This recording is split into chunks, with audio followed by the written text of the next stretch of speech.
2024ના દિવસે જે કચ્છમાં આપણે અંબેધામ એટલે માંડવી તાલુકામાં ભુજ જિલ્લાનું ગામ છે, ત્યાં કને અમારા ગરવા એટલે દલિત દીકરીની ઉપર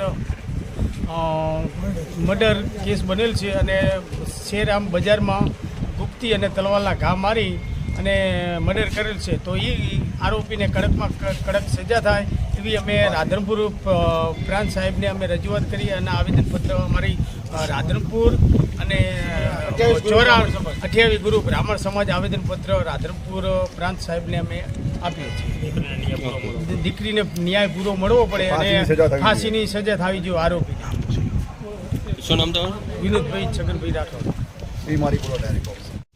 હું દિનેશ રીમાણી થરા, કાંકરેજ તાલુકો થરા ખાતે મહામંત્રી તરીકે ભારતીય જનતા પાર્ટીની ફરજ બજાવું છું. પણ અમારી ગુરુ બ્રાહ્મણ સમાજની એક દીકરીને જેને નરાધમોએ પીંખી નાખી છે, એને ખરાબ રીતે એની હત્યા કરવામાં આવી છે. કચ્છ જિલ્લાના માંડવી તાલુકાના ગોધરા એટલે કે એક તીર્થક્ષેત્ર જેવું ફળ ગામ અંબેધામની અંદર જેને એનું કરુણ હત્યા કરવામાં આવી છે, એ બદલ અમે 28 ગુરુ બ્રાહ્મણ સમાજ વતી રાધનપુર મોખરાના 20 ગામના મોખરો ગામ તરીકે અમે જે 28 ગુરુ બ્રાહ્મણના તમામ ભાઈઓ મળી અને રાધનપુર પ્રાંત કચેરીએ તાલુકા મામલતદારને આવેદનપત્ર આપ્યું અને કલેક્ટર ડેપ્યુટી કલેક્ટર સાહેબને પણ આવેદનપત્ર આપ્યું છે.